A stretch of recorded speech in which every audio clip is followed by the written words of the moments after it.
Life lesson number 2. It starts with you. And this was one of the lessons that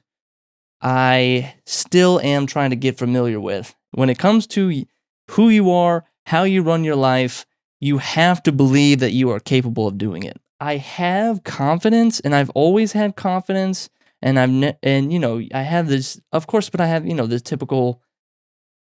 creative feeling self-conscious about my work. But there's also like I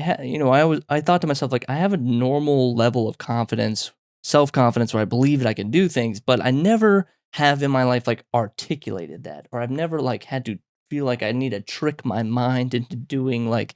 I will do this, or this is something that I can do, and I'm going to visualize it and like really focus my mind on trying to achieve this goal. And like that felt weird to me. So this is what like, it starts with belief. Whatever you want, anything you want to accomplish, any project that you want to do, any kind of business project that you want to do, start a new product, sell a new service, obtain a new audience, become a new live streamer like this, you have to believe like this is all possible, or the goal that you set in mind that you want to do, you can achieve it. Because if you don't believe that, then like they say in the book, you just start to tell yourself in the conscious out loud what I'm going to do, and the subconscious mind is just like feeding all of that, feeding off that kind of energy, or feeding off what you're saying or what you're feeding it. So if you are constantly filling your head with thoughts of, I can't do this, or I'm not really sure I can do this, or I didn't believe that I can do this, then it becomes, not to say it becomes a self-fulfilling prophecy, but the inner workings of your mind, your subconscious, it doesn't back you up on what you're going to do, or how you're going to follow those goals. We have to start questioning the things that we hold in as limiting beliefs. We have to the things that we think like, where is the ceiling of our beliefs that we think like this is possible? And then we have to start working on breaking that ceiling, working on going beyond that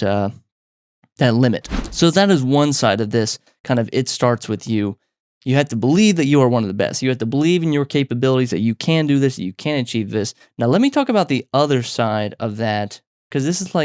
like a part 2 of lesson 2. The flip side is this, and it's the kind of like never outshine the master. And what if I'm too good, or what if I feel like I'm better than all these other filmmakers? Like this, I'm coming in as a PA, or what if I'm like the best PA I could ever be, or like the best assistant I could ever be? And the idea was like, okay, yeah, you believe in your abilities, you believe you're good at it, but in the sense of if you're working with others, or if you have someone working above you as a manager or supervisor, and this comes from the 48 laws of power, never outshine the master, that you don't, like, even if you believe it, even if your confidence is soaring high, you never want to make the person above you look bad, or you never want to make your manager look bad, or make them look inept, or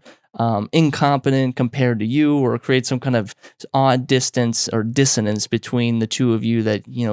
yes, you have the belief that you can achieve it all, and that you one day are going to be running the store, but don't want to at the same time like step on the toes, or step on the egos or the emotions of the people above you, because they can have control over you. So but if you're running your own shit, and if you're a freelancer, then disregard this advice. But if you have a full-time job and you have a boss, to kind of keep that in mind, that like, if it starts with you, if it starts with your belief and your abilities, yes. But then like the flip side of like, you can go beyond like this, you can tip the scale to where you're getting like into narcissism, and when you're getting into, I'm not just believing in myself, but now I'm full of myself, and I'm just overconfident in everything, and like Dunning-Kruger effect, where you are so far confident that it's becoming a little bit irritating, or like kind of a turnoff to the people you're working with.